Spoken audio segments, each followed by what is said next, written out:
ஹீரோயினோட புருஷனும் தன்னோட ஃபர்ஸ்ட் ஒய்ஃப் வந்து ஒரு அப்பாவி பொண்ணு. அவங்க அப்பா கிட்ட இருந்து தப்பிச்சு வந்தா. அவருக்கு வாழ்க்கை கொடுக்கறதுக்காக தான் நான் கல்யாணம் பண்ணிக்கிட்டேன். எங்களுக்குள்ள எந்த பிசிக்கல் ரிலேஷன்ஷிப்பும் இல்லைன்னு உடனே இந்த பொண்ணு புருஷன் மேல எந்த தப்பு இல்லைன்னு சொல்லிட்டு அவனுக்கு ஐ லவ் யூ சொல்லிட்டு போறா. அப்ப வீட்டு வேலைக்காரி சொல்றா, ஆல்ரெடி இருந்த பொண்ணு உங்களை மாதிரி தான் பாசமா இருப்பா. ஒரு நாள் வீசிங் ரொம்ப அதிகமாயிடுச்சு. வீடு ஃபுல்லா மருந்து தேடி பார்த்தா எங்கேயுமே கிடைக்காம தான் அந்த பொண்ணு இறந்து போனான்னு உடனே புருஷன் கிட்ட போயிட்டு வீட்டுல இருக்க எல்லா மருமகளும் ஆல்ரெடி வந்து இறந்து போயிட்டாங்க, நானும் அப்படி இறந்துருவோமோன்னு பயமா இருக்குன்னு சொல்றா.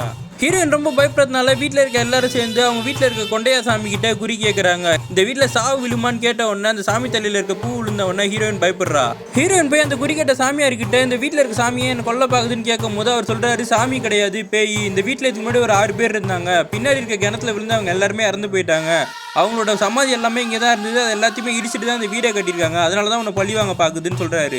புருஷனோட சேர்ந்து ஹீரோயின் பேங்க் போயிருக்கா. அவனுக்கு 57 லட்சம் காசு வந்திருக்கு. இது இறந்து போன மனைவியோட இன்சூரன்ஸ் பண்ணான்னு தெரிஞ்ச உடனே ஊர் மக்கள்லாம் அவன் கொண்டு தான் அந்த காசு எடுத்துருக்கான்னு அவனுக்கு பயம் வந்துருக்கு. அந்த டைம்ல புருஷன் இவன் பேர்ல ஒரு இன்சூரன்ஸ் எடுத்த உடனே பயம் இன்னும் அதிகமாகுது. என் பையன் ரொம்ப நல்லவன், இந்த மாதிரி இன்சூரன்ஸ் காசுக்காகலாம் கொலை பண்ண மாட்டான்னு உடனே ஹீரோயினும் நம்பிடுறா. அன்னைக்கு வந்து வீட்டில் சடங்குலாம் நடக்குது. சடங்கு முடிஞ்ச உடனே மேலே போய் பார்த்தா புருஷனோட அண்ணன் இறந்து போய் கிடக்குறான்.